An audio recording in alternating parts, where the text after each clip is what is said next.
parle de la destinée des uns et des autres, mais on ne prend pas la peine de parler de ce thème-là. On m'a demandé de parler de Romains 6, 23, et on me dit de parler du péché et de l'impact que le péché peut avoir sur la famille et comment s'en sortir.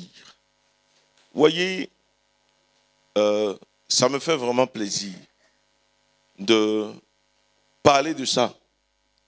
Parce que j'aime à le dire, aujourd'hui, là où on dit que les gens doivent changer de vie, bon,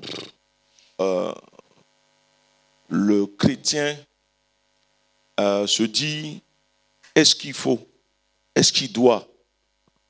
Mais c'est nécessaire. Et c'est même primordial de parler de ce thème-là. Romains 6, c'est le verset 23 qui nous intéresse, mais je vais lire à partir du verset 20. Lorsque vous étiez encore esclaves du péché, vous étiez libres par rapport à la justice. Or, quels fruits portiez-vous alors? Des actes qui vous font rougir de honte aujourd'hui, car ils se conduisent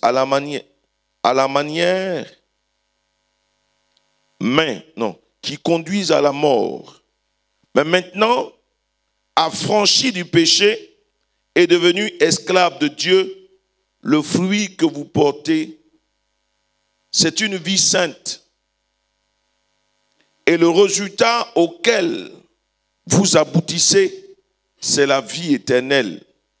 Car le salaire que verse le péché, c'est la mort. Mais le don de la grâce que Dieu accorde, c'est la vie éternelle dans l'union avec Jésus-Christ, notre Seigneur. Parole du Seigneur. Nous voyons clairement que Paul est en train de parler aux chrétiens de Rome. Et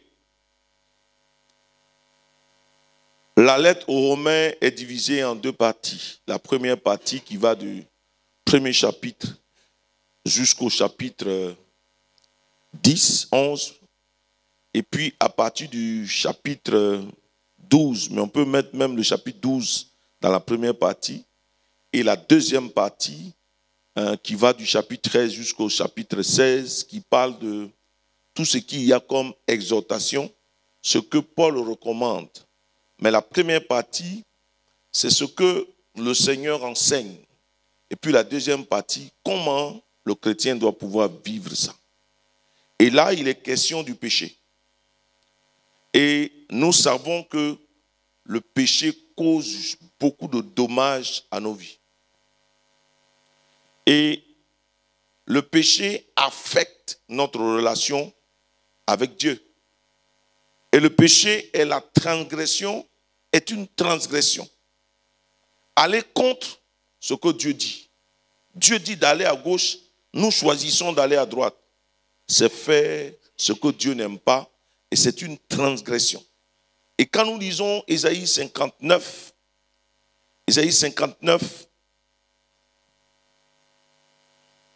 les versets 1 et 2, nous voyons clairement que il dit,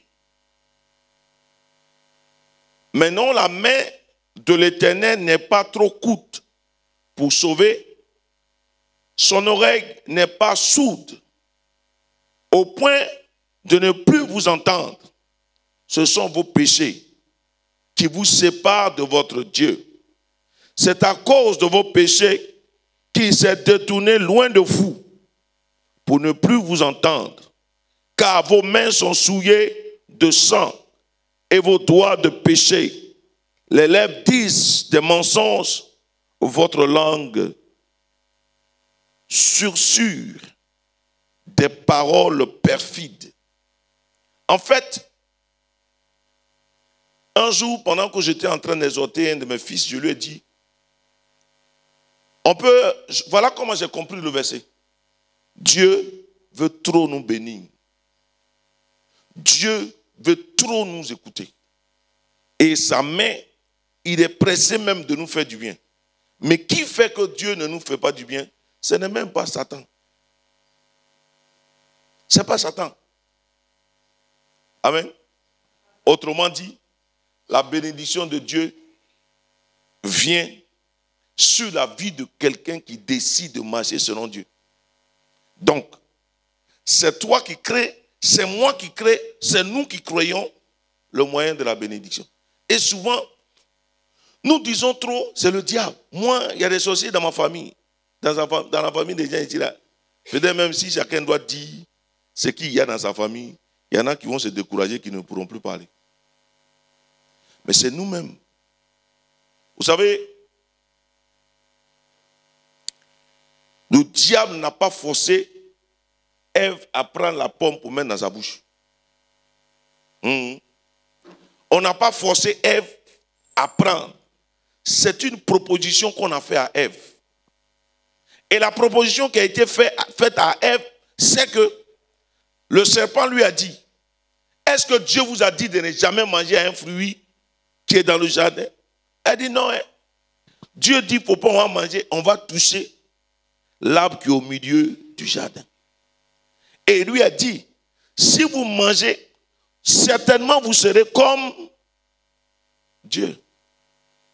Alors que si elle connaissait, elle savait qu'en Genèse chapitre 1, le verset 26, il avait été dit de l'homme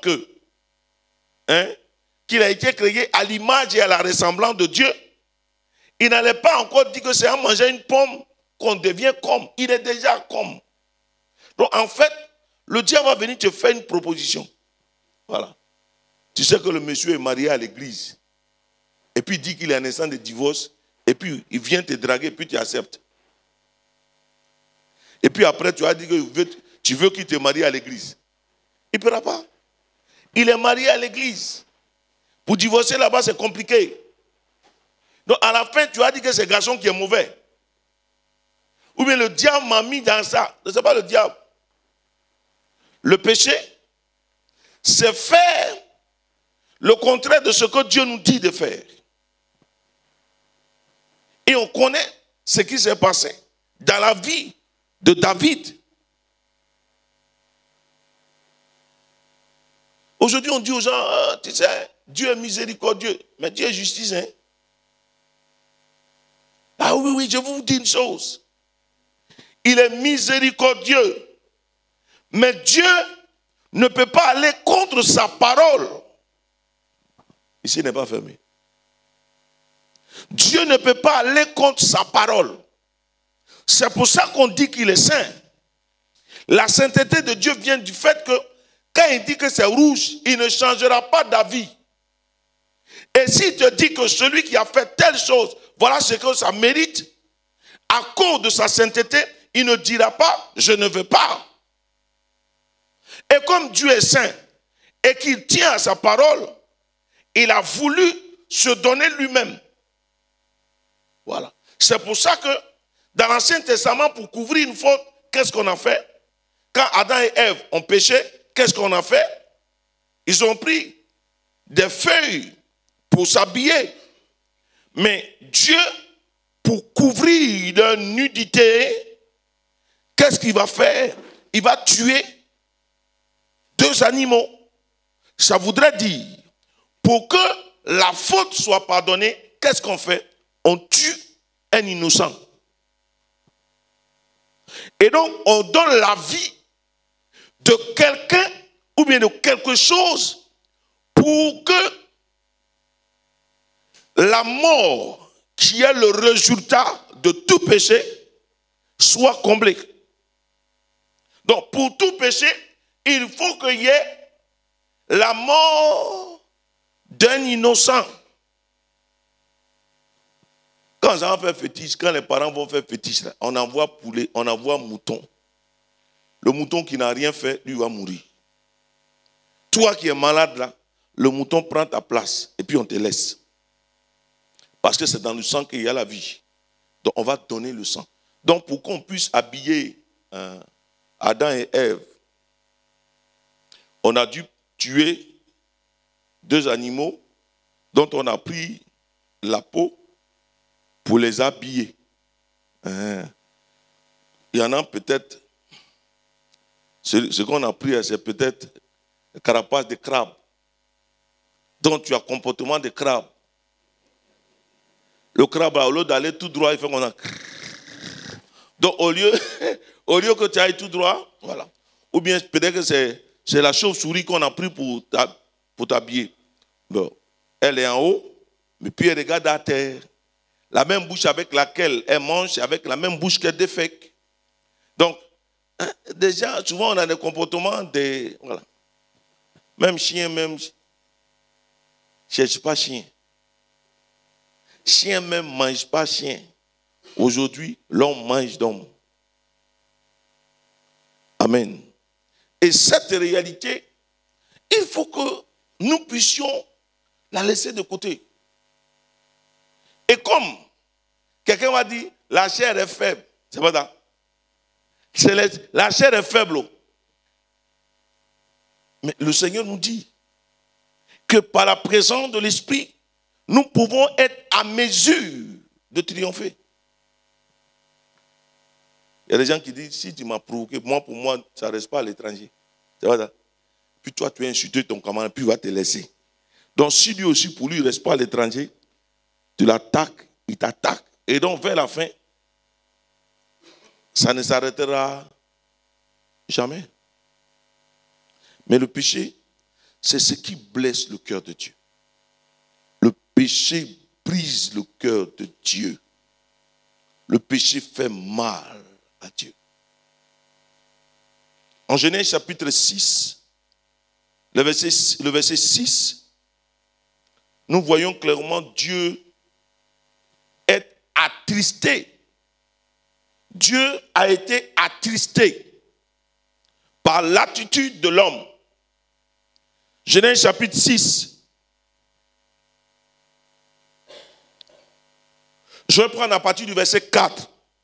À cette époque-là, il y avait des géants sur la terre.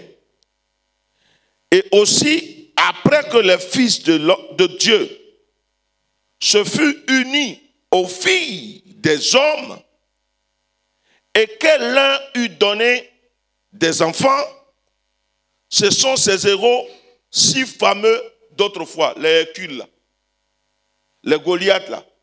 Goliath fait partie de la descendance, de la liaison que les anges ont eue avec les filles. Donc, ils sont mi-hommes, mi-spirituels. Donc, ils ont une nature surnaturelle. L'Éternel vit que les hommes faisaient de plus en plus de mal sur la terre. À longueur de journée, leur cœur ne concevait que le mal. Alors, l'Éternel eut des regrets au sujet de l'homme qu'il avait fait sur la terre. Il en eut le cœur affligé. Le péché a affligé le cœur de l'homme. Mais quand on regarde bien, qu'est-ce qui a fait que l'homme est devenu ce qu'il est? D'après vous. Hein? On est ensemble. Hein? Qu'est-ce qui a fait que Dieu s'est fâché contre l'homme? Hein? Quoi? C'est l'homme, c'est le péché. Mais c'est quoi le péché là? C'est quoi? Ici là? Hein? Ils ont désobéi à quoi? Quelle instruction? Ne pas manger. Ah. On dit à cette époque, il y avait des géants. Je viens d'abord à nous dire que c'est à l'homme à qui Dieu a donné la possibilité de gérer la terre. Certainement, les gens n'ont pas encore parlé. Qui a déjà entendu parler des Néphilim? Des Néphilim.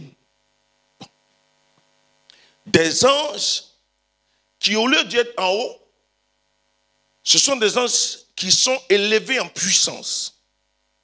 C'est les Néphilim là qui ont donné la capacité de fabriquer des armes. On dit clairement que les anges ont eu envie et ils sont allés avec les hommes. Et petit à petit, le mal a commencé à se multiplier sur la...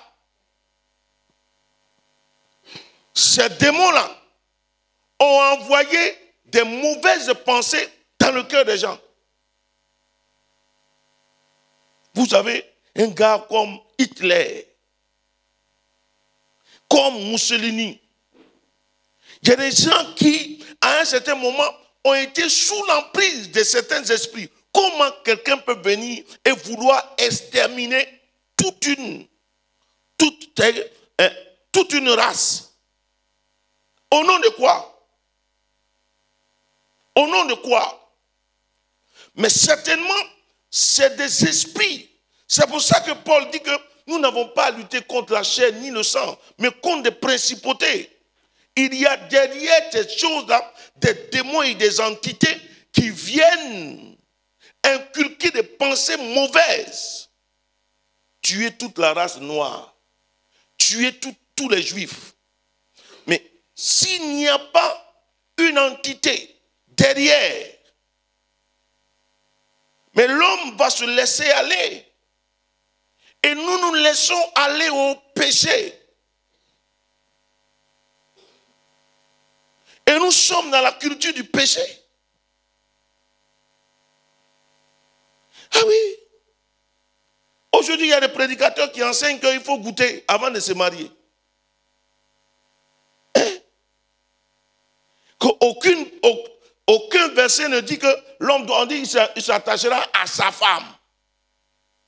Donc si c'est à sa femme, on n'a pas dit à une femme. Et donc la culture du péché petit à petit a été distillée même dans la tête et dans la pensée de beaucoup de croyants, de chrétiens. Tu vas aujourd'hui dans une assemblée de jeunes filles, tu demandes qui est vierge. Aucune. C'est-à-dire même celle qui est vierge là même, pour lever la main là même, elle a tellement... C'est-à-dire celle qui vit bien là même là, c'est elle qui a des problèmes de pouvoir s'affirmer. Aujourd'hui, allons dans nos entreprises, de faire nous faire. Les gens trichent. Des gens, ils viennent à la prière, mais ils payent des grosses sommes pour aller à l'ENA. Et puis demain, vous allez venir ici pour dire, Dieu m'a béni, tu es maudit. Voilà pourquoi tu vas avoir le concours, mais tu n'auras jamais de stage. Même si tu as le stage, tu n'auras jamais de travail. Tu lui as déjà tout donné. Il n'a même pas encore fait coco. Tu habites chez lui.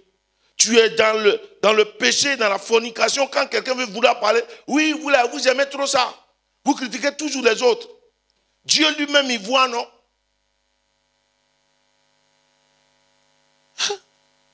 Dieu, là, il voit le péché. Mais désormais, il ne va plus venir tuer tout le monde. Chacun paye pour lui. Clair.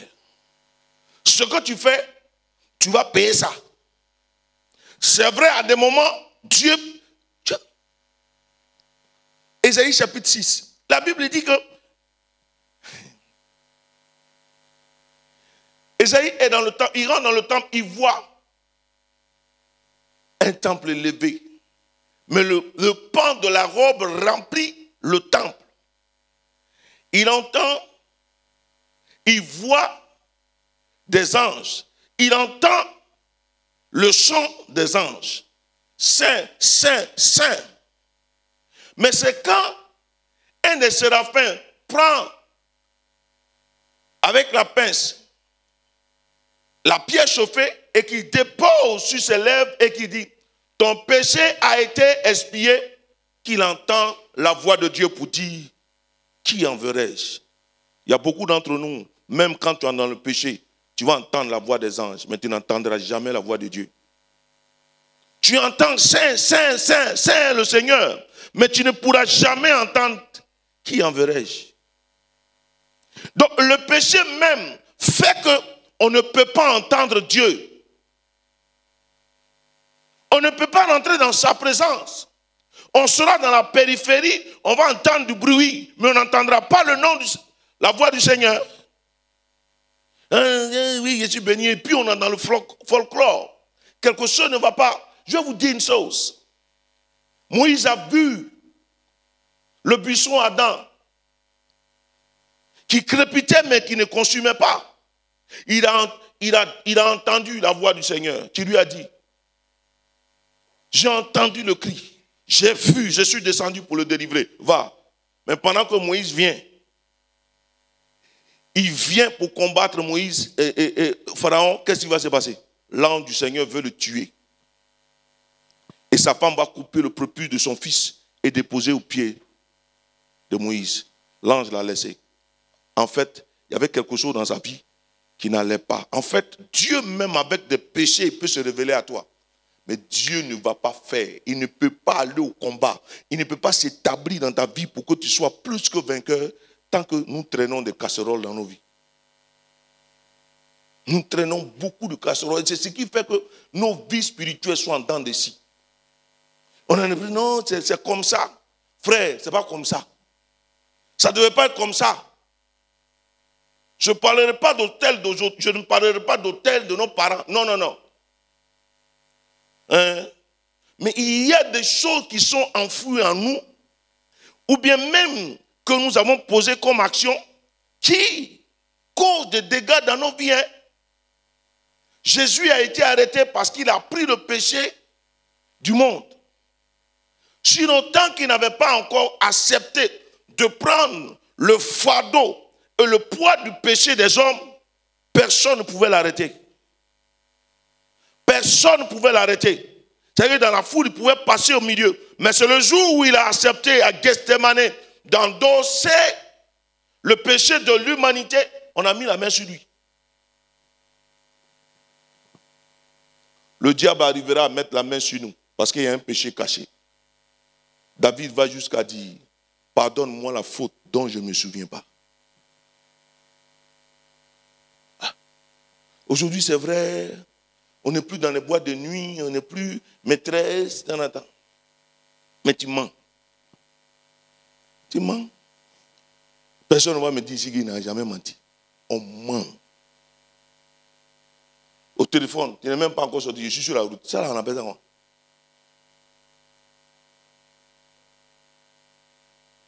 Il y a cuillerée à café de poison et cuillerée à soupe de poison.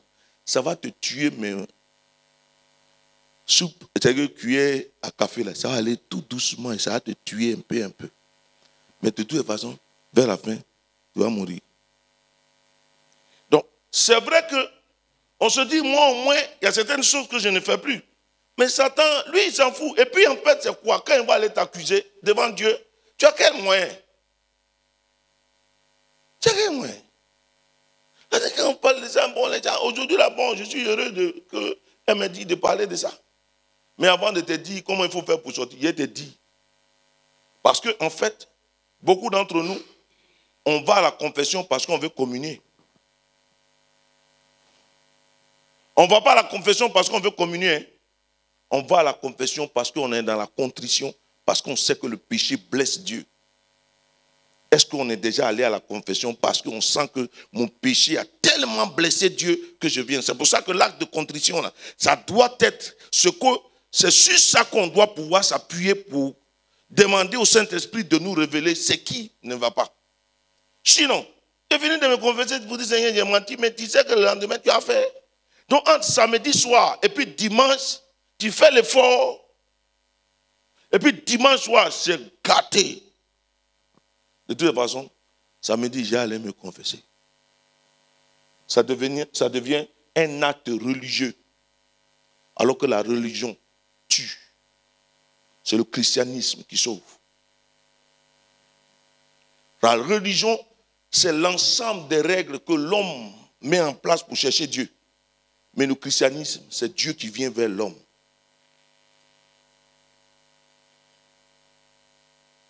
Ah ouais. Le gars, tu le vois, il est bien, mais son comportement n'a pas changé. Mais il est dans une entité, il est dans une congrégation, il est dans une réalité spirituelle. Mais quand tu le regardes, ça ne te donne pas envie de te convertir. Mais le christianisme, c'est quelqu'un qui a accepté Jésus. Donc même quand il fait quelque chose, est-ce que vous savez que Saint Antoine de Padoue, sa langue est restée intacte dans son crâne. C'est-à-dire le crâne a pourri, tout son corps a pourri, mais sa langue est restée intacte, elle est vivante. Parce qu'à un certain moment, il a décidé qu'aucune parole méchante ne devait sortir de sa bouche. Dieu a sanctifié sa bouche, sa langue. Mais nous là, on parlait. Fini ici net, quand tu es dans la maison, tu es marié, l'ensemble de verres qu'on t'a donné, la servante vient de casser 3 sur 6. Aïe! Et puis le Seigneur, quand tu finis, le Saint-Esprit te dit, tu vois, tout ce que tu as dit là, tu n'as pas bien fait. Et il te convainc de même appeler la servante pour lui demander pardon. Tu n'as pas demandé pardon, tu as dit, ce que tu as fait là, est-ce que c'est bien? Il ne faut plus recommencer. Hein.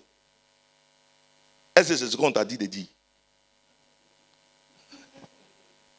Tu n'as pas fait ce que Dieu t'a dit. Parce qu'il te rejoint, ou bien même avec ton époux, ou bien avec ton épouse, il te convainc que ton attitude n'a pas été bonne. Mais qu'est-ce que tu fais? Si lui n'avait pas fait là, est-ce que j'allais faire? C'est lui qui a commencé. Combien de fois, ceux qui sont mariés ou bien ceux qui sont en couple, nous n'avons pas vécu ça. Ou bien quand nous sommes dans une relation entre collègues. Je me souviens d'un père qui a écrit un livre qui disait que il rentrait un jour à la maison. Bon, il est prêtre ouvrier, il travaille, et puis, vous savez, c'est les blancs, voilà. Ce n'est plus comme ici. Voilà. Le prêtre est un simple citoyen. C'est en Afrique qu'on considère, un peu encore en France, qu'on considère que le prêtre est un missionnaire. J'ai un de mes amis prêtres qui doit aller étudier au Canada. En fait, il a un statut de citoyen. Au Canada, on ne considère pas le prêtre comme un missionnaire, c'est un citoyen. Jusqu'à ce point-là. Mais vers la fin, ça va nous arriver. Hein? Où le prêtre, bon, c'est un contrat, il signe, il devient prêtre pour 6 ans. 6 ans après, il peut sortir. Hein? Ils sont tellement évolués. Donc le monsieur, il y a un chauffeur ou bien un conducteur de véhicule qui a créé un embouteillage. Et puis quand il est passé à côté de la voiture, il a dit, ce salaud-là, quel est ce salaud qui a provoqué l'embouteillage? Ceux qui conduisent là, repentons-nous. Hein? Il y a ce connard là. Regarde qu'on conduit. Dans sa tête. Amen. Donc on dit, mais quel est ce chauffard qui a provoqué? Quand il arrive à la maison, le Saint-Esprit lui dit, est-ce que c'est normal de traiter la créature de Dieu de la sorte? Et puis il a commencé à discuter avec le le gars là même, il a su ce que j'ai dit. Il dit, le monsieur n'a pas su ce que tu as dit, mais ce qui est sorti de ta bouche t'a souillé. Ce n'est pas trop lui, mais c'est ta relation avec Dieu. Ce n'est pas trop celui qui t'énerve, mais la réaction que tu vas avoir et ce qui va sortir de ta bouche, c'est ça qui va te créer des pros. Dieu s'en fout de celui qui a provoqué, mais la réaction que tu vas avoir.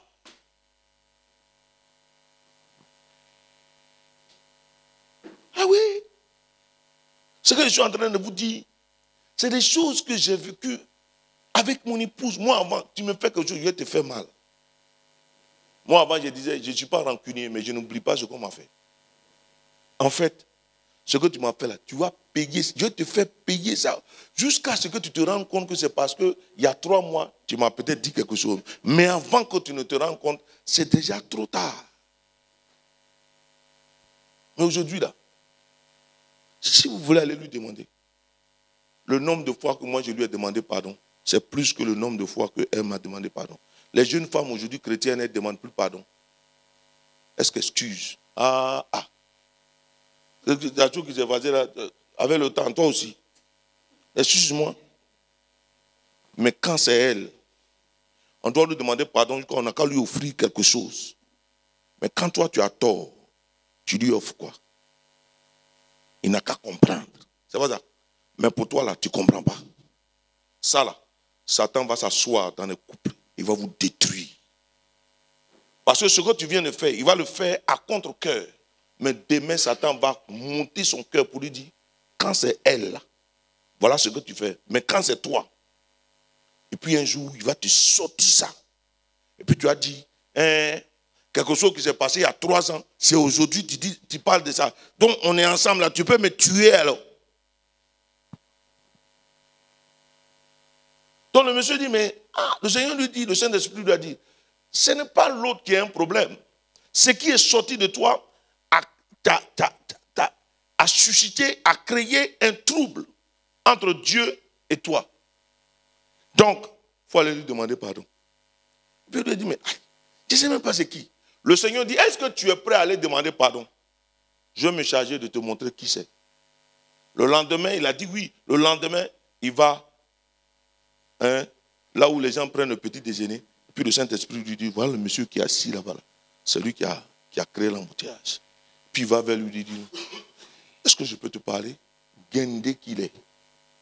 Le monsieur là, qui a provoqué l'embouteillage. Lui, il ne respecte personne. Hein. Le gars le salue. Puis lui dit, je te demande pardon parce que hier, j'ai osé dire qui est ce salaud qui a provoqué l'embouteillage. Le gars se met, il pleure. Jamais il n'a demandé pardon à quelqu'un. Jamais ce monsieur n'a demandé pardon. Il lui demande, mais l'embouteillage, est-ce que tu m'as vu? Il dit, non, ce n'est pas le fait que j'étais vu ou que je n'étais pas vu.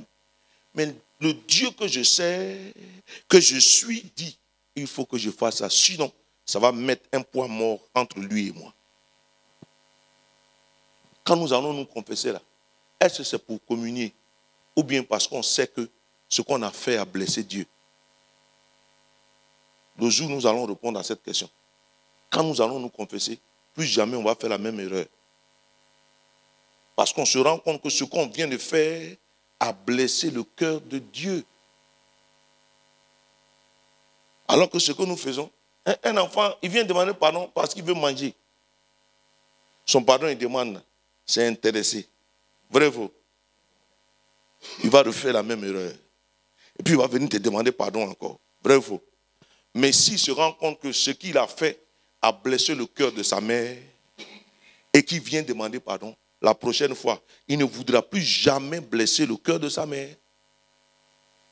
Quelqu'un a compris? Quelqu'un a bien compris aujourd'hui? Voilà comment moi j'ai compris. Parce que l'acte de contrition, tu dis que le péché blesse le cœur de Dieu et tu sais que le péché, Dieu n'aime pas le péché, donc il n'a qu'à te pardonner. Mais souvent on dit ça, on ne connaît pas ça par cœur. Et ma mère, la 5 doigts, vas-y, D, vas-y, on ne voit même pas 2 là.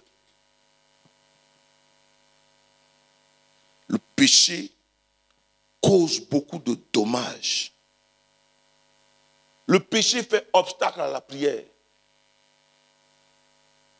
Ah ouais, ouais. Dieu n'exauce pas celui qui pêche. Hein?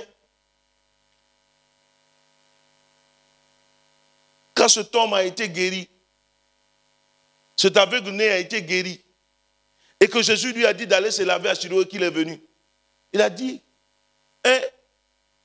Dieu n'a jamais exaucé quelqu'un qui est pécheur.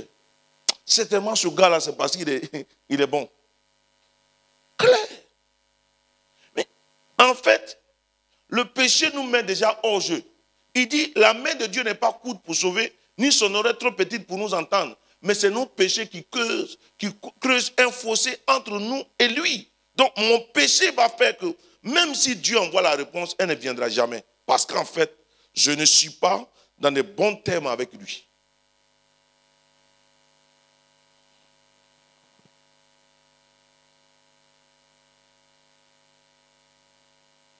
Le péché cause l'obstacle à la bénédiction. Empêche la bénédiction de se manifester. Voilà. En Jérémie chapitre 5, Jérémie 5, 25. Souvent on dit, ah, nous on n'a rien, moi je n'ai rien fait.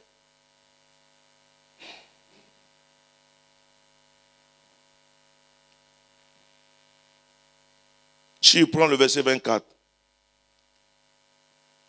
ils ne disent pas dans leur cœur, craignons l'Éternel, notre Dieu. Il nous donne les pluies en chaque saison, les pluies d'automne et celles du printemps. C'est lui qui nous réserve les semaines fixées pour faire la moisson. Mais ce sont vos péchés qui ont tout dérangé. Ce sont vos fautes qui vous ont privé de ces biens. Ouais. Donc, si quelqu'un fait une bonne confession, puis il sort de la confession, il est nickel, clean, comme ça va possible. Mais le prêtre là même, on ment pour lui donner. Souvent même, on vient se justifier. Et puis c'est que même on est en train de dire, quel est le prêtre, quel est ce chrétien qui est capable d'aller se confesser chez son ami d'enfance qui est devenu prêtre. Tu veux pas? Il te connaît quand tu as dit, tiens, je n'ai qu'à aller lui dire ça. Aïe, mais comment, désormais, comment il va me regarder? Donc souvent, on se cache pour aller te confesser chez un prêtre, au moins on ne connaît pas. Là, on rentre dans le monastère là, pour faire confession avec les vieux prêtres blancs. Mon fils parle.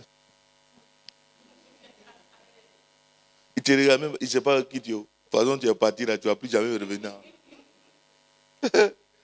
Mais si tu as te confesser, c'est un prêtre qui est sur la paroisse. Si demain il fait une homélie et puis tu...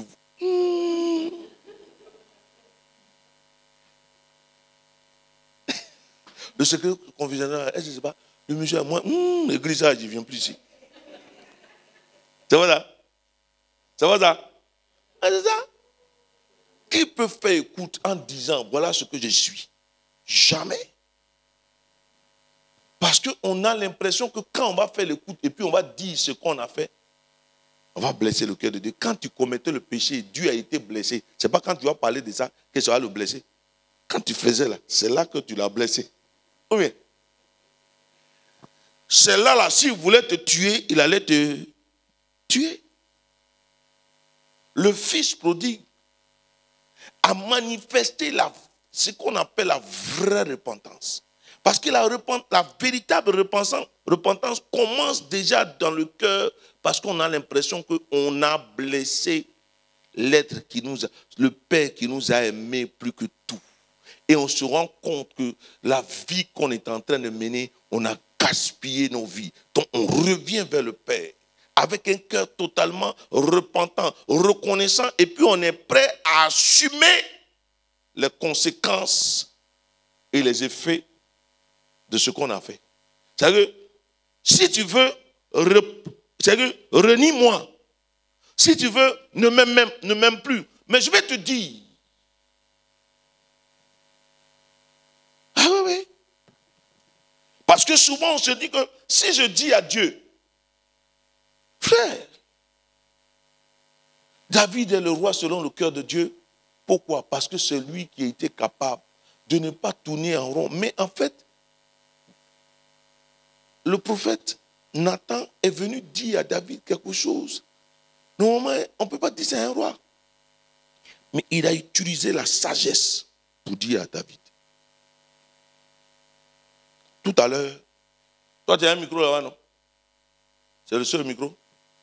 D'accord. Tout à l'heure, tu vas lire un test, on va lire des tests qui vont nous donner, il y a 7 étapes. Et il y a ces 7 niveaux de péché. Ah, frère, quand Quand j'ai regardé ça, j'ai dit, ouais. Vous savez, David a commis beaucoup d'erreurs. Hein? Mais ce n'est pas lui qui est toujours frappé. C'est les gens qui sont à côté de lui. Et beaucoup de prédicateurs, beaucoup d'hommes de Dieu aujourd'hui se servent de ça pour justifier leur mauvais comportement. Et c'est à cause de ça. Dieu n'est plus aussi puissant. Non. Le péché fragilise l'homme. Ouvre les portes et donne la possibilité à Satan de s'établir et d'établir sa maison dans nos vies. Et ça fait que bon, même pour poser le pas, on a des problèmes. Non, oui. Bien aimé, je veux que quelqu'un comprenne que ce n'est pas l'autre. Ce n'est pas mon conjoint. Ce n'est pas mon épouse. Mais qu'est-ce que je dois faire? Qu'est-ce que je devais faire que je n'ai pas fait? Je dois revenir au Père. Mais avec un cœur vraiment contrit. Parce que je comprends que j'ai blessé le cœur. Et parce que j'ai blessé le cœur de Dieu, je me suis mis hors jeu. Parce qu'aujourd'hui, beaucoup font la repentance, non pas par rapport à la réparation du cœur de Dieu, mais avoir des bénédictions. Moi, je préfère avoir le donateur que d'avoir le don. Parce que quand tu as le donateur, les dons sont là. Mais aujourd'hui, on dit aux gens, quand tu as fait la repentance, regarde ce qui s'est passé pour le fils prodigue. On lui a donné l'anneau, on lui a donné la tunique, on lui a donné la... En fait, on fait miroiter ce que la personne qui est en train de se repentir va avoir. Mais on ne regarde pas le cœur du Père qu'on réjouit. Parce que le cœur du Père a été réjoui par l'attitude de repentant du Fils. Et parce que le cœur du Père a été saisi, il a été capable de prendre ce qui appartenait à quelqu'un pour lui donner. Mais rien ne dit que cet enfant-là, il n'est pas retourné au champ. À la fin du verset, on ne nous dit pas ce qu'il n'a pas voulu faire. Tout. Là, la façon, on lui a été reconnaissant. De toute façon, il va travailler comme un sauvage. Désormais, il va travailler. Il ne va pas voir dedans. C'est pour ça, quand quelqu'un a été véritablement pardonné, quand vous le voyez en train de travailler, il a l'impression qu'il faut qu'il répare. C'est pour ça que la prostituée va devancer ceux qui croient qu'ils étaient là. Parce qu'en fait, ils prennent conscience de trop plein d'amour. Et parce qu'ils se rendent compte de la miséricorde et du pardon de Dieu, il aurait pu me tuer, j'aurais pu mourir. Et si j'étais mort avant? Mais je l'ai découvert. Pourquoi ne pas lui donner ma vie? Tel est nos cas là. Nous autres, là, c'est ça. Là. Voilà, tous nous autres, là, c'est ça. Voilà. Parce que quand tu regardes ta vie misérable que tu as vécue, et puis il est allé te tirer là-bas, et puis il a provoqué tout pour que tu puisses le rencontrer, puis il t'a donné un coup de pouce pour que tu l'acceptes, et puis désormais tu passes, et puis toi on dit, regarde, il aime Dieu. Je ne crois pas que je puisse aimer Dieu. C'est Dieu qui m'aime. Oui. Parce que l'amour qu'il a manifesté là, mon papa ne peut pas manifester ça. Pour toi et pour moi, il s'est sacrifié lui. On dit il n'a pas épargné son propre fils. En fait, pour te sauver, pour me sauver, moi pauvre et misérable pécheur, moi qui ai fait des choses, Dieu s'est levé de son trône. D'habitude, il demandait le sang des animaux. Désormais, ce n'est plus le sang d'animal qu'il va demander. Mais lui-même, il se propose pour donner son sang. Quand tu regardes à cet amour-là, quand tu regardes à cet amour, et à ça, est-ce que tu peux le laisser parce que quelqu'un t'a fait trop te fâcher? Parce que tu perds le temps. Moi, je dis non, pourquoi tu m'as regardé comme ça? Toi-même, depuis le matin, on s'est réveillé là. Regarde comment tu me regardes. Il y a quoi? Et on est malade. C'est ça qui crée les AVC, les hypertension, hypotension. Ça là, ça crée beaucoup de femmes ont des cancers parce qu'en fait, il y a trop de frustration dedans d'elles.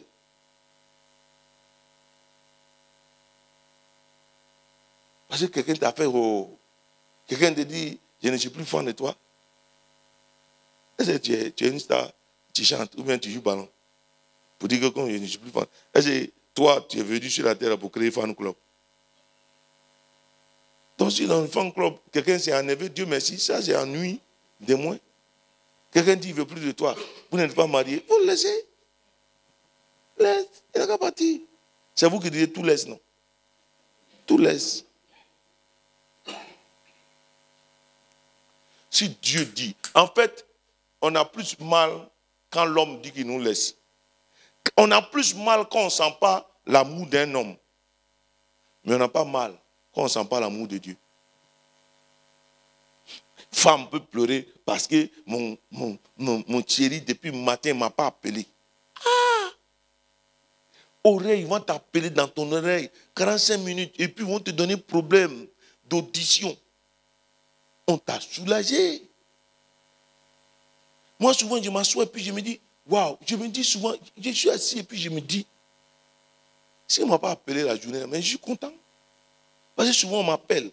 Tu as au moins une trentaine d'appels. Et dans les 30 appels, là, il y a des gens qui vont faire 45 minutes.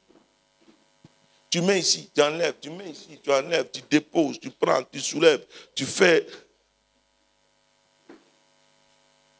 Alléluia. Alléluia. Voilà. Le péché, il endommage nos vies.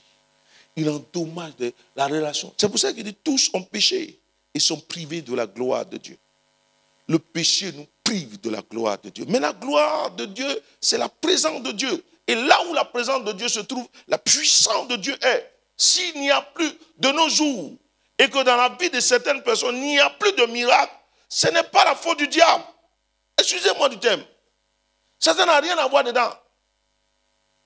Souvent, c'est nous, c'est le péché. Il y a quelque chose dans nos vies qu'on n'a pas réglé. David dit, tu peux tout me prendre, mais ne me retire pas ton esprit. Parce que David sait.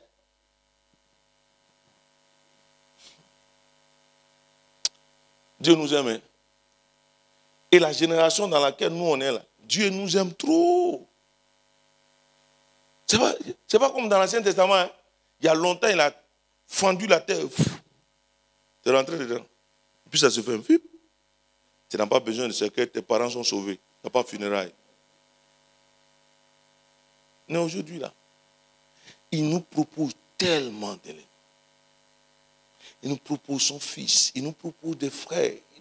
Mais pendant qu'on le fait, vous savez, quand quelqu'un sait qu'il ne vit pas bien, il évite les chrétiens.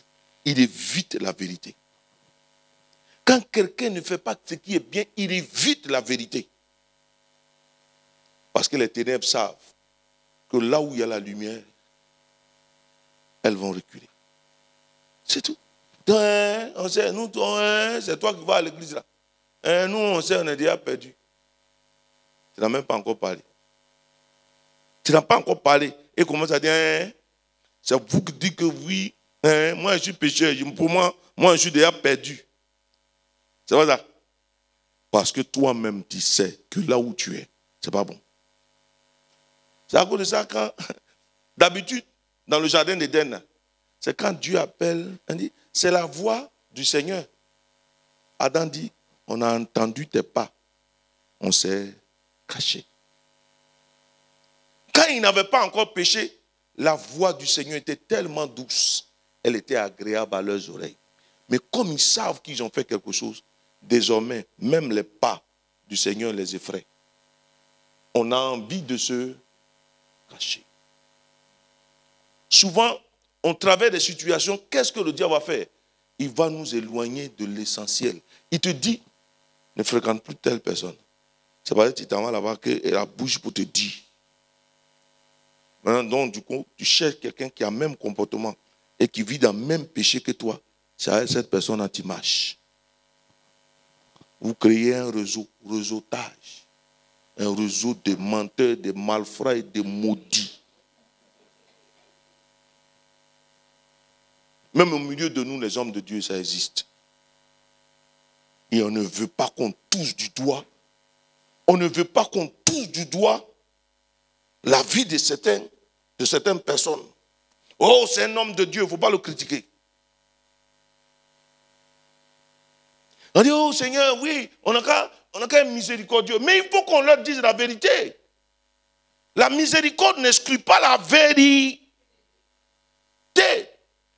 Parce que c'est la vérité qui va montrer à l'autre que, et souvent, nous avons milité pour le péché de nos frères.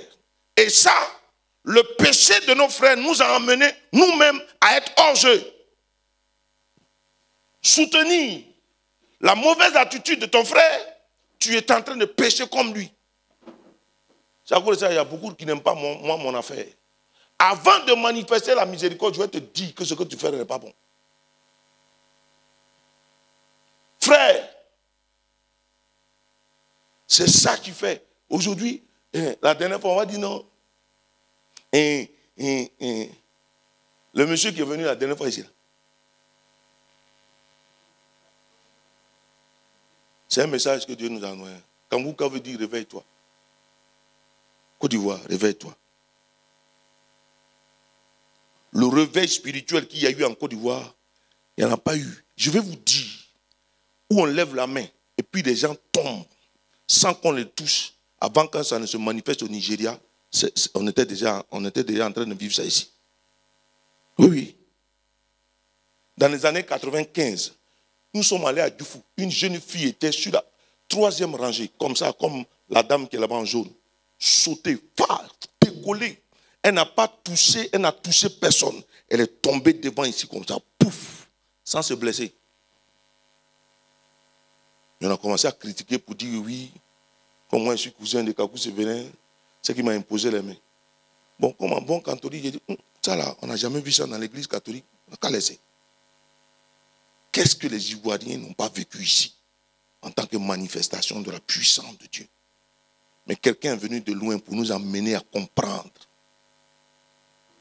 qu'un simple laïc, il n'a même pas d'église, simple laïc, il peut mobiliser ce que les hommes politiques n'ont jamais mobilisé en Côte d'Ivoire. Je vais vous dire, la Côte d'Ivoire a commencé cette année avec l'action de Dieu. La Côte d'Ivoire finit cette année avec l'action de Dieu. On n'a qu'à écouter, on n'a qu'à bien regarder. Ça voudrait dire qu'il y a des choses dans nos vies qu'on doit enlever pour que le véritable réveil se manifeste dans cette nation. Et ça va faire que ça va blesser beaucoup de chrétiens. Et il y a des gens qui vont se dire, comment quelqu'un peut quitter là-bas pour... En fait, Dieu, ce n'est pas de l'aigreur, mais il veut remuer quelque chose en toi pour que tu reviennes à la surface et que tu reviennes à ton à ton premier amour. C'est tout. C'est tout. Mais beaucoup de chrétiens vont dire, non, pourquoi? Ils vont se chauffer. Non, laissons. Dieu nous a parlé.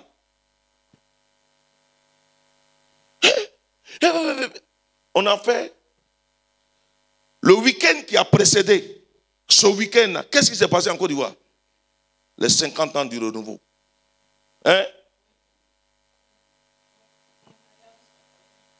On devait remplir l'esplanade de la cathédrale. Dans quelle église et dans quelle paroisse diocèse, ou bien dans quelle paroisse, il n'y a pas un renouveau? Normalement, on devait dire, que les gens devaient dire, on met des cas à la disposition. Et puis on arrive là, on lève la main, on demande une nouvelle vision. C'est pour aller lire, venir créateur là-bas.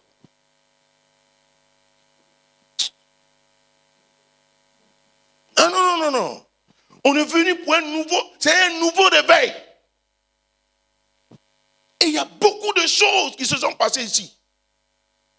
Et c'est ça qui fait qu'aujourd'hui, c'est lent.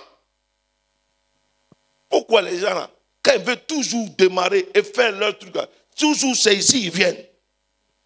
Pourquoi c'est toujours ici ils viennent? Et nous on est dedans, oh, alléluia, non, on est toujours là en train de critiquer, en train de ce truc. Moi je dis la vérité, je dis aux gens, sortons de nos péchés. On est trop resté dans une histoire d'orgueil, de fierté, de suffisance. C'est pour ça que j'aime bien le premier responsable de cette entité. Voilà quelqu'un, quand tu fais bien, il t'appelle et puis il t'encourage. Il n'est pas dans les détails pour dire oui,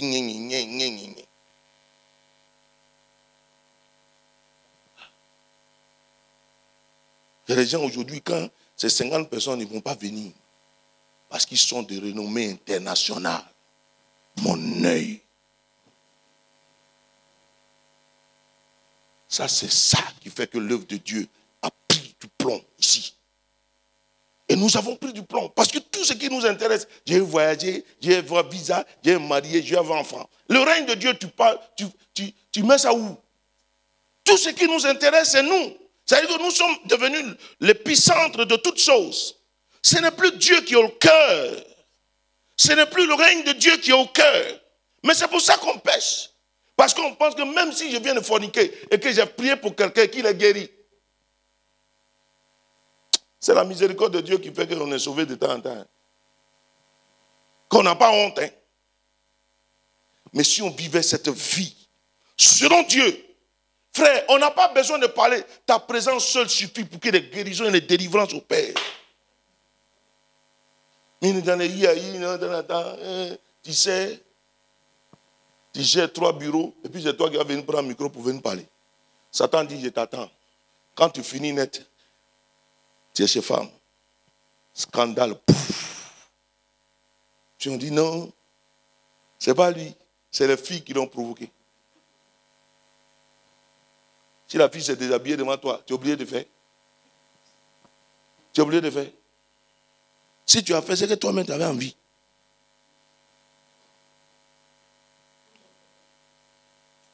C'est à cause de ça que les gens disent, ouais, tous les jours je parle de ma femme. Je parle de ma femme pour décourager toutes les filles qui sont dans les assemblées, qui veulent. Je suis. La sticker sur moi. Si tu fais, je fuis. Il n'y a pas de honte à voir dans ça. Non, je préserve ma vie. Parce que je vais venir me repentir pendant 45 minutes en train de mettre en genoux. Seigneur, pardonne-moi. En temps, il y a quelqu'un qui a besoin de prière. Je préfère fuir. Tu as gâté mon nom. Ce n'est pas grave. Péché, toi-même, tu sais, tu as fait.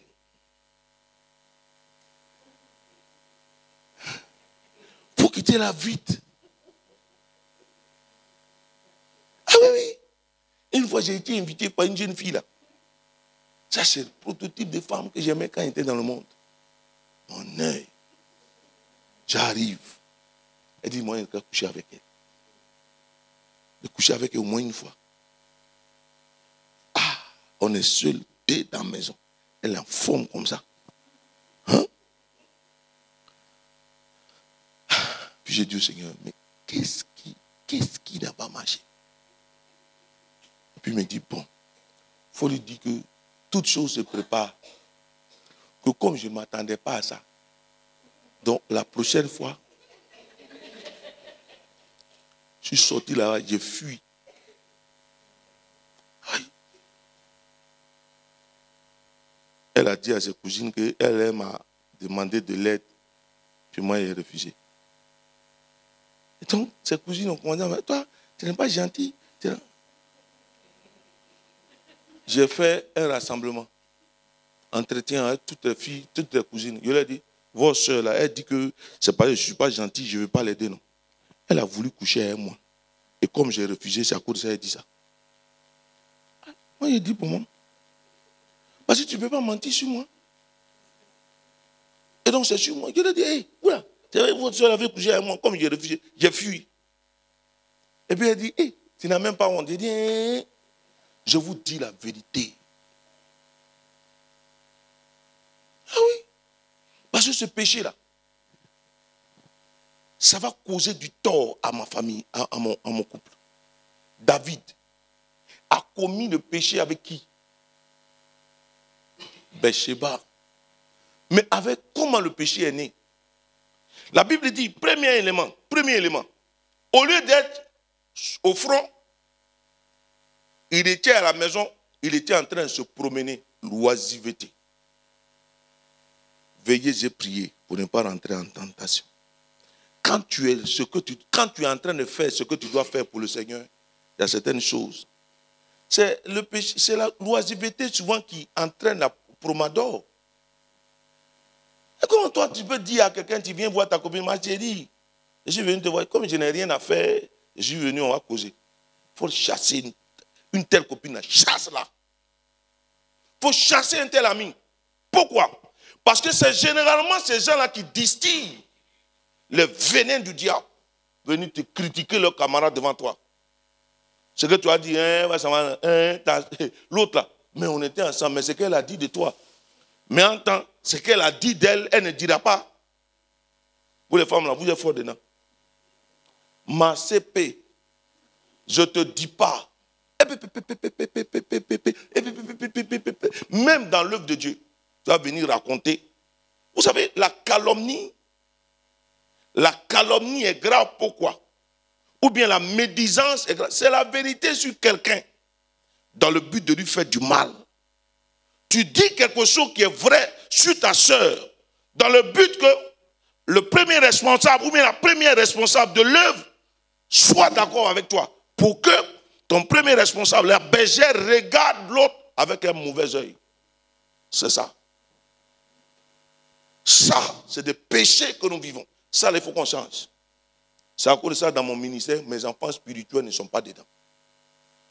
Toutes les personnes qui font une œuvre, un ministère avec leurs enfants spirituels, ont toujours les parables des enfants spirituels. Les aînés vont dire, c'est nous, on était là avant. Les gens, vous là, calmez-vous. Nous là, on était là avant. Moi, je suis ta grande soeur. C'est moi la vieille mère. Ici, en tant qu'enfant, ce n'est pas l'âge qui compte. C'est l'élan spirituel qui prouve qu'on est grande soeur ou bien. La maturité, ce n'est pas l'âge dans le monde spirituel. C'est le fait de ton attachement et de ton intimité avec Dieu qui fait que tu es. Sinon, Timothée n'allait jamais être quelqu'un qui conduit et qui est berger. C'est pour ça que Paul va lui dire que personne ne méprise ton jeune âge.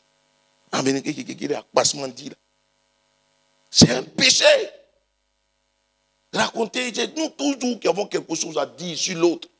Mais jamais nous disons quelque chose sur nous-mêmes. On ne se remet jamais en cause. Et c'est ça qui tue l'œuvre. Et c'est ça qui tue l'Ivoirien. L'Ivoirien, même en France, c'est le même comportement. En Angleterre, c'est le même comportement. Ils sont divisés. C'est à cause de ça, la plupart du temps, quand nos jeunes frères s'en vont en Europe, ils préfèrent marcher avec les anglophones, avec les gens des RDC, sinon Ivoirien. Il va te créer tous les problèmes.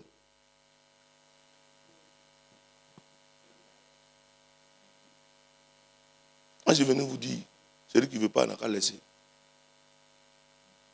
Ah oui. Et on va vous dire, non, il y a un esprit de limitation, de non-accomplissement. Toi-même, tu es ton propre sorcier. Parce que Satan sait que, oh, de toute façon, il faut me chasser. Je sais par quelle porte je vais rentrer. Dans la cour arrière, la clôture est gâtée, donc je peux rentrer. Là, ici, là, c'est bien joli. Mais si derrière, c'est cassé. Personne ne sait. Mais quelqu'un qui va faire le tour, alors que Satan, souvent, c'est par derrière qu'il passe. Souvent, la cour arrière n'est souvent pas bien entretenue. Parce que c'est là-bas on garde le carton, les bouteilles vides. Parce qu'on ne voit pas là-bas. L'homme a trois faces, hein, de dos, de profil et de face. Généralement, on peut donner le profil, on peut donner la face. Mais le dos, jamais on ne manifestera. Alors que Satan, il tuera toujours. Je vais vous dire une chose. Les lions, tous ces félins n'attaqueront jamais l'animal qui est dans le groupe. Soit on t'isole, ou bien on prend l'animal qui est isolé, ou bien l'animal qui traîne les pas. Voilà comment le diable détruit la vie de beaucoup de personnes. Tu es dans l'assemblée, puis petit à petit, Satan même va grossir les fesses. La dernière fois, tu n'étais pas là, la bergère a parlé de toi. C'est de moi on parle maintenant. C'est pas vous. Et puis quand tu viens, petit à petit, tu t'éloignes du groupe. Satan a déjà tout préparé pour te tuer. Demain, tu ne fais pas attention. On dit que tu as ulcère, tu as cancer, tu as tout ça. Et puis, comme tu ne viens pas à la prière et qu'on ne te voit plus, on ne va pas te rendre visite.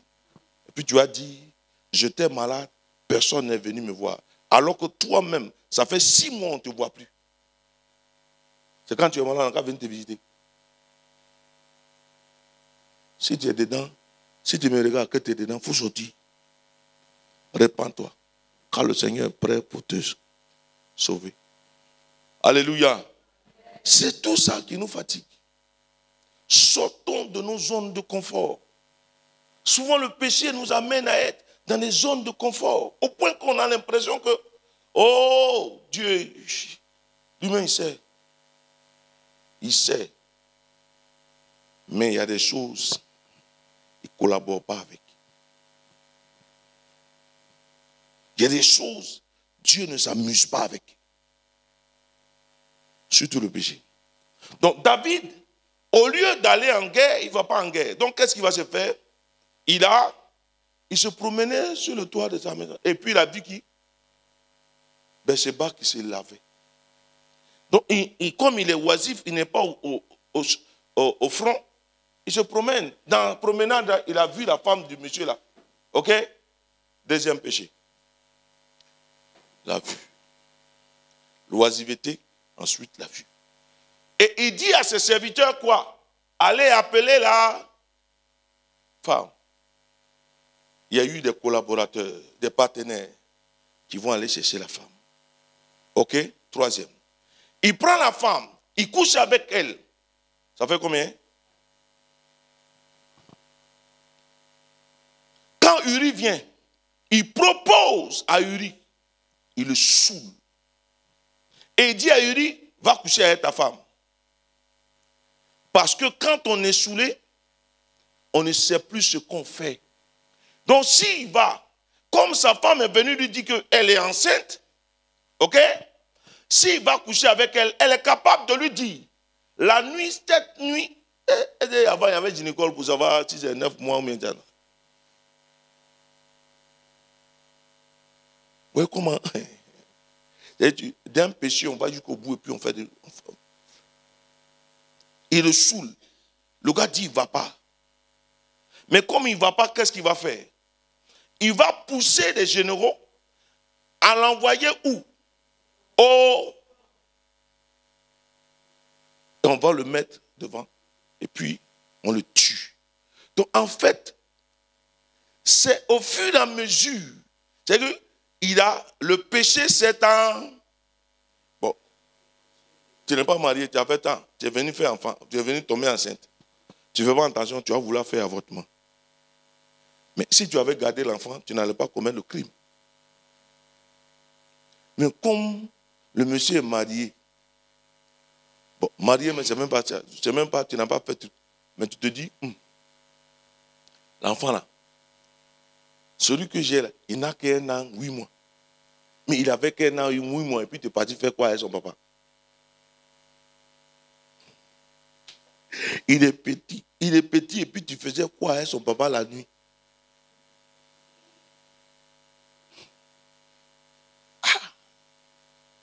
En fait, nous-mêmes, on crée. Mais, et puis quand c'est arrivé, laisse. Ouais. Parce qu'on se dit, les gens vont me regarder avec un œil accusateur. Il faut laisser. Tu n'es pas dans le faux. Tu es dans le vrai. Si tu fais avec quoi?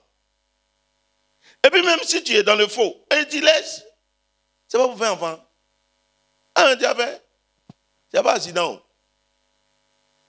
Ce n'est pas voiture avec voiture. L'homme avec l'homme. On n'appelle pas ça accident. Ah oui. Et il va le faire. Quand Nathan vient lui parler, et Nathan lui dit, voilà ce qui s'est fait. Waouh. Et comme Nathan, Dieu lui a donné la sagesse, il va lui dire, voilà, un homme avait une seule brebis. Et puis l'autre en avait plusieurs. Mais celui qui avait plusieurs est parti prendre la brebis. Il dit, mais montre-moi ce type-là. Il dit, oh roi, c'est toi. Tu as toutes les femmes du royaume. Tu allais prendre la femme du riz. Oh!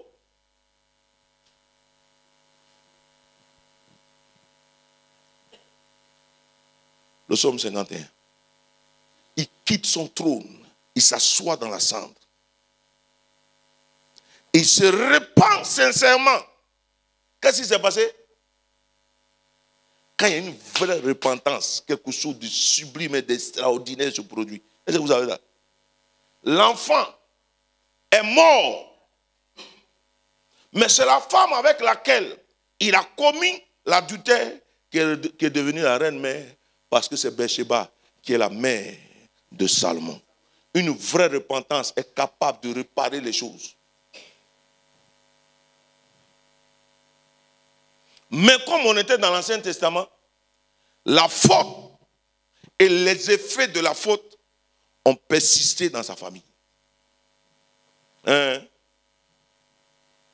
Amon et allait prendre Tamar, sa propre... Il n'y a pas d'enfant au milieu de nous. Je vais vous dire ce qui s'est passé. Il a fait comme s'il était malade. Il a demandé aux gens d'envoyer sa propre demi-sœur pour venir s'occuper de lui. Et puis c'est dans ça là, il a violé. Et puis il a craché sur son sexe.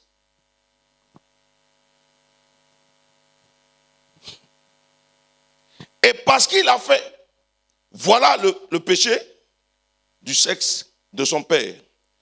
Absalom, qui est le frère de Tamar, va tuer Amnon. Adultère, crime, ça s'est reproduit. C'est vrai, il est pardonné, mais les effets de son péché ont perduré.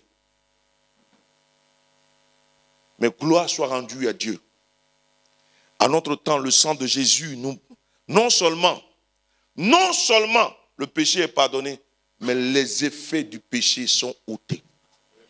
Non, ton amen n'est pas encore bien. C'est-à-dire que dans l'Ancien Testament, le péché était couvert. Mais les effets continuaient.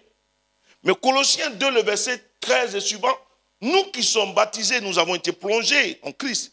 Il dit, l'acte qui était rédigé contre nous et qui nous accusait par des prédispositions établies par Dieu lui-même, cet acte a été non seulement effacé, mais supprimé quand Dieu a cloué Jésus à la croix. Ça voudrait dire quoi? Si aujourd'hui tu as fait une bonne repentance après avoir vécu un bon temps de contrition, je n'ai pas dit faut pleurer les larmes de crocodile. Oh Seigneur, voici mon péché, ma vie est bizarre. Oh Dieu, tu sais, parce que je n'ai pas confessé mon péché, c'est à cause de ça, mon premier visa a échoué. Ça là, c'est pas de ça que je suis venu parler aujourd'hui. C'est pas par rapport à un visa que je suis en train de te parler du péché. Je suis venu te parler du péché pour l'intimité que Dieu veut avec nous. Rétablir notre relation. Et quand tu as une vérité, est-ce que le fils du président de cette nation peut jouer au bac? Et même s'il échouait, on le change de pays. Mais toi, tu n'es pas le fils d'un président. Tu es le fils du créateur de l'univers visible et invisible. Alléluia. Quand on parle d'univers, on parle de tout ce qu'il y a comme planète qui est dedans. Et l'univers visible et invisible. Ce que les gens n'ont même pas encore exploré, c'est ton papa qui a créé tout ça. Et puis toi, tu es dans une histoire de 25. La seule chose que je demande à quelqu'un aujourd'hui, ne cherchons pas Dieu pour un mariage. Ne cherchons pas Dieu pour un visa. Ne cherchons pas Dieu pour du travail. Sinon, nous serons aigris. Nous serons frustrés. Parce que Satan va te dire, après tout ce que tu fais, c'est quel neven, c'est quel 1000 ave tu n'as pas fait. Mais tu as quoi? Puis tu vas te dire, c'est vrai d'ailleurs. Mais nous, on a fait neven, du coup, ça n'a pas suffi, on fait 13 maintenant. 9 jours ne suffisent pas. On a mis 4 dessus, ça fait 13. Je fais 4 rosaires par jour, 5 rosaires, je fais 1000 ave. Mais je n'ai rien. Seigneur, pourquoi? Ou bien c'est moi qui ai fait. Non, ce n'est pas ça le problème. La motivation est mauvaise. Je ne te parle pas. Et je ne te dis pas que si tu te repens, tu vas avoir une grosse voiture ou une grosse maison. Mais la relation avec Dieu est plus qu'un bon salaire. Parce que quelqu'un peut avoir 200 000 francs par mois, mais il vit heureux. Plus heureux que quelqu'un qui a 2 millions. Je n'ai pas dit qu'il ne faut pas tu avoir un salaire de 2 millions. Mais je veux dire que la paix doit être la présence de Dieu. C'est pour ça qu'il dit, je vous donne ma paix.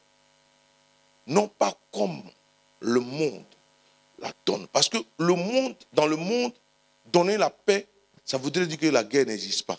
Ça voudrait dire que les épreuves n'existent pas. Mais les épreuves existent. Et puis ton cœur est tranquille, comme une maison inachevée. Ce n'est pas la maison inachevée qui s'inquiète. C'est celui qui a construit là. On se moquera de lui. On ne se moque pas de la maison, mais c'est celui qui a construit la maison et puis qui a laissé ça inachevé. Alléluia. C'est cette réalité que je suis venu enseigner. Vous savez, je veux bénir Dieu. Hein? Avant de venir ici, j'étais fatigué. Ouais, parce que là, tout à l'heure, je dois aller prêcher encore quelque part. Puis demain, je vais à une veillée. Quand on finit la veillée, matin bonheur, on s'en va pour Itia. Mais ce que j'ai compris avec le Seigneur, c'est que cet amour qu'il a manifesté, j'ai dit à Dieu, 100 ans ne peut pas suffire. Parce que, Joe, je n'ai rien payé. Quand j'étais loin de lui, là, il a payé. Quand je ne songeais même pas, même avant même que je ne vienne au monde, que mes parents ne pensent à moi, le Seigneur avait déjà pensé à tout ce qu'il fallait pour que moi je sois heureux ici. Donc il a payé le prix. Bon. Qu'est-ce que je peux lui donner qui peut combler ou bien qui peut même satisfaire? Ma reconnaissance ne vaut rien. Même si c'est des millions, ça ne vaut rien. Même si c'est 100 ans que je mets au service de ce Dieu. Ça ne peut pas égaler ce qu'il a fait. C'est pour ça que je suis heureux de savoir que Jésus a payé le prix. Oui, c'est pour nos péchés. Ésaïe 53 dit, la conséquence de la mort, de péché, c'est la mort. Les conséquences, ce qui produit, le péché produit la mort. Mais cette mort, notre Seigneur a enduré. Les iniquités, les transgressions, tout ça, c'est ça qui l'a conduit à la croix à Golgotha. Et ça doit pouvoir nous interpeller. Et il dit, si nous venons à lui avec un cœur repentant et contrit, il est prêt à déverser et à ouvrir. Il dit, c'est lui qui donne les pluies de l'automne, de l'arrière et de l'arrière-saison. Tout ça, c'est lui qui donne. Mais pourquoi ça ne se manifeste pas? C'est à cause de nos péchés. Mais ça voudrait dire quoi? Si on enlève les péchés, les bénédictions vont couler à flot. À flot. Il y a un matin, à Yamsokro, à Korogo, à Bouake. Mais ici, il fait chaud, on dirait qu'on va mourir. Le chauffement climatique, c'est Abidjan. C'est Abidjan. Mais c'est nos péchés là qui font qu'il fait chaud ici fort. Ah oui, je vous dis la vérité. Il y a trop de fautes. On fait trop de faux trucs ici. Aujourd'hui, le corps de la femme qui est aussi sacré. Les femmes se mettent nues partout. Sous prétexte qu'on est en train de montrer régime, un gros ventre. Et puis après, le ventre diminue, les femmes sont en slip. C'est les fesses des femmes là qu'on voit partout. Et on a l'impression que les femmes qui n'ont pas de fesses, elles ne sont pas à la mode. Hein? Avant même, on ne cherchait pas femme à fesses. C'est Internet qui a fait publicité. Et puis aujourd'hui. Non, c'est la vérité. Et ça fait qu'aujourd'hui, il y a des jeunes femmes, parce qu'elles sont noires, elles ont l'impression qu'elles ne sont pas jolies. Elles vont nettoyer la peau. Elles vont nettoyer le teint avec carottes. Tout qu'on va manger pour régler la vue là, vous prenez pour vous ça. Le jour où vous allez arriver au ciel là-bas, Dieu va te demander.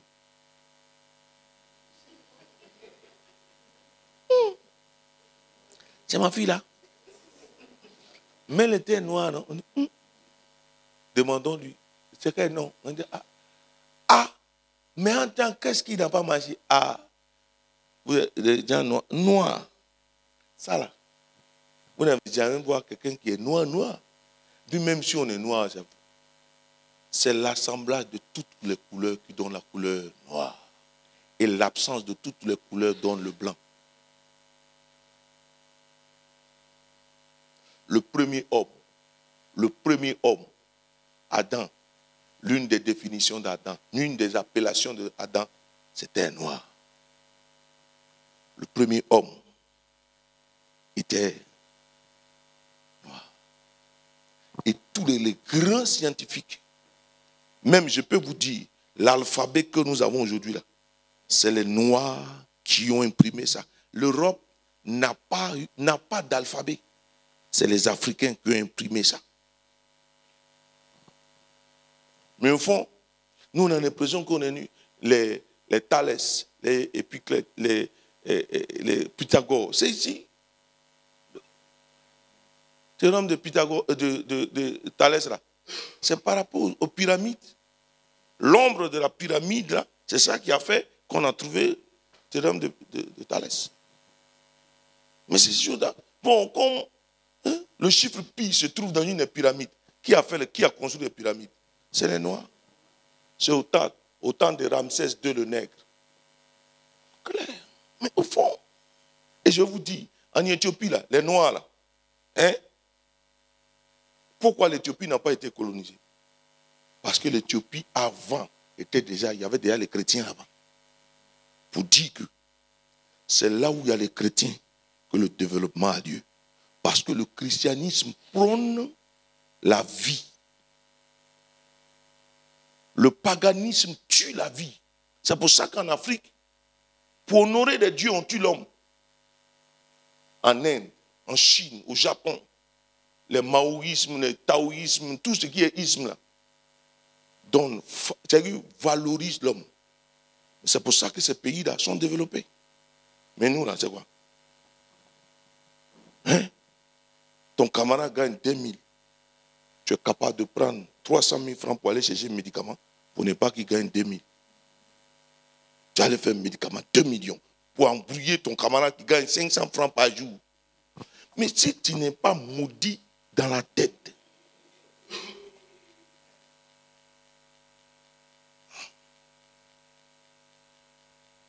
ta copine vend galette avec sucre. Tu viens à côté, galette avec sucre. Galette avec sucre. Mais forcément, vous allez vous envoûter. Mais si tu vends bouillir, tu n'es pas en train d'embrouiller ta camarade. C'est qu'un petit chef va faire. Parce qu'à cause de la bouillie que tu vends, on va acheter sa galette. L'autre vend de l'eau. L'autre vend sachet. Chacun gagne un peu. Mais, on va venir dire, comme on dit que c'est galette avec sucre qui marche, nous tous, on va faire pour voir dedans. On dit c'est Jatropha, tout le monde va faire Jatropha. On dit EVA, tout le monde va faire EVA. On dit c'est Qnet, on allait faire Qnet. On dit c'est EVA.com, tout le monde est parti faire EVA. EVA a marché parce qu'il y a eu le tsunami de l'autre côté. Parce qu'en Indonésie, l'arbre de l'EVA, ça pousse comme les arbres là-bas. Mais quand il y a eu le tsunami, ça a détruit toutes ces forêts. C'est pour ça que l'EVA a commencé à coûter cher. Mais les arbres ont recommencé à pousser là-bas. Donc le prix, ça va descendre. Frère, c'est tout. C'est même pas politique. Nous-mêmes, là, on est mauvais. La couleur de la peau, là, même, a affecté notre sang. La noirceur est dans nos cœurs. Que le Seigneur nous libère. Et qu'il nous délivre. Qu'au sortir de cette retraite ouverte, que quelque chose de nouveau et de grand. Frère, moi, je ne suis pas jaloux de quelqu'un. Jamais je n'ai envié quelqu'un. Je cours dans mon couloir. C'est l'acier qui court 1500 mètres. Il ne peut pas en vouloir à Usain Bolt. Ce n'est pas le même terrain. Là. Parce que ce que lui court, là, Usain Bolt, s'il court, va venir, va faire quoi? Enfin, le gars, sa tête, on dirait pour moi ici. Là. Il court comme ça. On a l'impression que... Et puis un bout, tu le vois accélérer. Après, et puis il gagne. Ils sont 5000. Et puis c'est un seul qui arrive. Mais quand tu cours dans ton couloir, quand tu as un objectif, quand tu as une vision et que tu mets en place la stratégie pour atteindre le but que tu t'es fixé, vrai, là, tu ne regardes pas à gauche, à droite. Et tu vas faire comme l'aigle. L'aigle, c'est le seul animal que Dieu a pris pour se comparer. Même le lion, même Dieu ne s'est pas comparé au lion. Mais Dieu s'est comparé à l'aigle. Parce que l'aigle, d'après les études que je suis en train de faire sur l'aigle, même la femelle, pour tester le test de la fidélité. Non, l'aigle est terrible. La femelle prend un brindille ou bien un bout de bois et puis elle va à des hauteurs au moins 300, 400 mètres au-dessus du sol. Et puis elle laisse le bout de bois. Le mâle doit, il file et puis il attrape le bout de bois, puis il va encore. Elle monte en haut. Elle monte très haut dans le ciel. Et puis elle lâche. Puis l'aigle, le mâle court jusqu'à... Toi, tu rencontres un homme, il t'a envoyé manger poulet, c'est fini. C'est ton gars. Tu vas acheter toi-même ton poulet pour manger. C'est à manger. Il va t'envoyer, Noël arrive, il va t'envoyer dans un maquis ou bien dans un supermarché où tu n'es jamais allé. Oh, mais je vais t'envoyer à Dubaï pour faire les achats. Veille, tu ne connais pas. Il va cotiser jusqu'à 5 millions. Mais te met beurre dans les yeux comme ça. T'envoies au 16e ciel, 16e étage. Tu ne peux pas dire non. Parce que si tu as dit non, on a enlevé les 15 étages en dessous des pieds. Même papa est mieux, même est mieux. Mais le test. Ensuite, l'aigle suit une vision. C'est-à-dire que si l'aigle a vu un rat qu'il doit prendre, qu'est-ce qu'il va faire? Depuis peut-être les 1 kilomètre en haut là-bas, là, il n'a que ça. Même s'il y a un lapin qui est à côté, il ne verra pas le lapin, il ne foncera pas sur le lapin. Il est focalisé sur un seul but. Nous là, pendant qu'on s'en va sur la route, quelqu'un va venir te dire, ah, c'est ça là qui marche. Tu laisses pour toi, tu t'en faire pour l'autre. Mais vers la fin, tu vas devenir quoi? Si Bill Gates, si ceux qui ont fait Amazon, celui qui a fait Amazon, avait décidé de faire comme les autres, on n'allait pas avoir. Vous savez, le gars qui a fait McDo, il a vendu son projet. Initialement, ce n'est pas celui qui a valorisé McDo. Il n'a pas cru en ce qu'il a fait. Quelqu'un d'autre a pris le projet. C'est pour ça que si tu n'es pas focus et que tu ne travailles pas à l'accomplissement de ce que Dieu a mis au plus profond de toi, quelqu'un d'autre va venir prendre ce que toi tu as. Ou bien va t'envoyer en brousse. Au moment où tu vas te rendre compte et puis tu vas chercher à revenir, ce sera trop tard. Tu auras déjà atteint la soixantaine. Quel garçon qui va prendre France au revoir, 15e mai, pour mettre sur lui. Ce n'est pas 3e mai, 15e mai. Quand ça demande comme ça, le bruit et puis la fumée qui accompagne, va s'intoxiquer.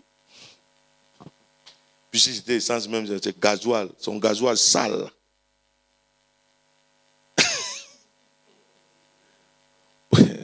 Prenons soin de nous. Lavons nos vêtements dans le sang de l'agneau.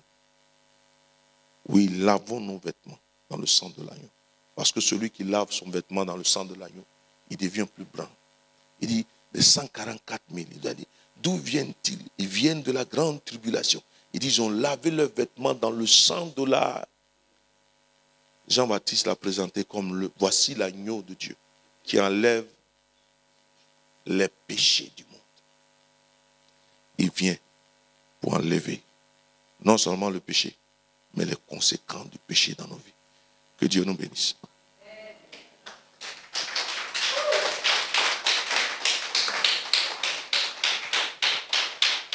Tu ne vas pas applaudir seulement. Si tu applaudis que tu n'as pas fait.